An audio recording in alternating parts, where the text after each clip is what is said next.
internal drive.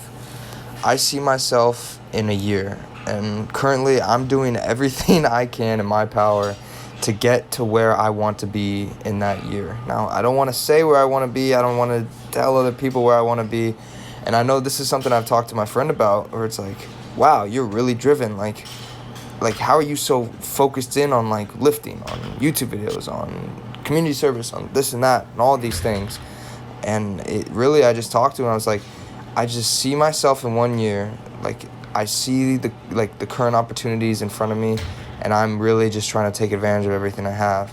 Now, internal drive, this topic was recommended to me by a senior at my old school named Adam. Shout out Adam, just in case you're listening. And he talked to me about this, about how I should discuss this. And I don't know if I've discussed exactly this topic before, but I just feel like majority of my motivation or discipline or whatever you guys really want to call it, I don't know if motivation is really the right word, because when motivation ceases, you only have discipline, and that's a topic by David Goggins. But yeah, just going back to the beginning, is I see myself in 1 year, and I'm currently just doing everything I can to get there, whether that's lifting, community service, setting myself up for future opportunities, things like that. But I believe like the time management things I've started with, like 1 week before I started school, I created a schedule, and I've been following that schedule ever since. I created a schedule on my iOS calendars with a bedtime, with a time to get back to my dorm room, time for classes, walk time, everything. I'm very schedule oriented, and if anyone personally knows me, you'll know that. I know my parents know that of me. And it might just be like OCD or something, but you know, if I set something up, like I'm going to be there at 2, like I'm going to be there at 2, and if I'm waiting on someone at 2, I will leave them in like 2 minutes if it means I'll be late. And I know some of my friends have experienced that. And I don't know, it's just like stuff that I've just become accustomed to, and stuff that I just follow religiously. Another thing was like my diet. Now I'm honing in on that now, but previously I know my parents, even my brother can attest to that my diet was literally like a religion. I would not break a day. I didn't break a day for like a year and a half. And then I came out here.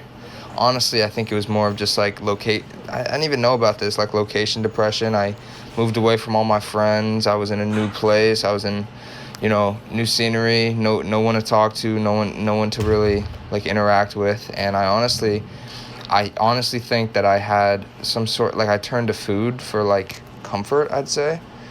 And like now I'm cutting back down, and I can definitely tell different times. I watched a video on this about the differences between hunger, like if you're really hungry or if you're emotional.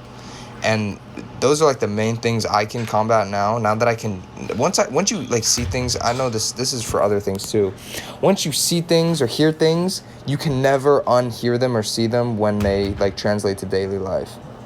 And there's many things like this, like at least from like me with sugar and things like that. Like I cannot stop looking at like nutritional labels and just seeing like all this added sugar that's everywhere in all the foods we eat. I don't know why, but it's just like that's just one example, and I'm sure there's tons of other ones that you guys probably know of. But now I can just, like, whenever I'm getting hungry, it's crazy, because I don't know if any of you guys are dieting, but if you guys ever diet, you'll get cravings, right? But it really depends on your food environment. And I watched a video by Alan Thrall, amazing video by Alan Thrall. If you don't know who that is, look him up, look up his diet and stuff like that. But he discusses like your food environment influences so much. I was just working this past weekend I didn't even talk about this. I worked at this place called Manna in Center City in Philadelphia, and I worked from 9 to 12 p.m. and I was preparing breakfast sandwiches. So we prepared the breakfast sandwiches, we sealed them, and then they were going to be frozen and then delivered to Medicare, Medicaid, and people who are at a disadvantage. I don't know if that's the right term, because I know it's also Medicare, Medicaid, and I think it's also families. I don't know if it's called SNAP out here. Is it SNAP? Something. I don't know if it's a California thing or if it's national. I'm so sorry, guys. but it's like nutritional supplement nutritional assistance program. I think. Don't quote me on it. I don't know if that's national or state for California, and I should definitely know that because I'm majoring in nutrition. But I think it's also for that too. But package those meals, and while I was packaging, like I ate breakfast probably at like 6 or 8 at 7, and then I was going over there, and I was getting hungry just because it was in front of me. And it wasn't really hungry, and that's another thing I was going to talk about, is like your food environment influences so much on how much you eat. And I know there's also other studies, and I looked into a lot of these back right at the beginning of the pandemic when everything closed down. I just got so interested in nutrition, but obese individuals tend to be friends and have like kids that end up obese. And I honestly think it's just like dietary patterns, you know? It's always in your face. What are you gonna do? You're gonna look at it, and then your body's gonna tell you, you know, you want the food, you want those endorphins, you want the pleasure, and you're gonna eat it. And then you're gonna overeat because your body tells you it's like good. And I know obesity is a really big topic right now, and I'm getting a little off track, but that's just what I saw from Alan Thrall. And now it's like whenever I get hungry, it's like I have to drink some water, see what time it is, be like, okay, you know, like, am I actually hungry, or is my body playing games here? But that was my back day. I didn't really even talk about my deadlifts, working more glute mobility. I'll see you guys tomorrow.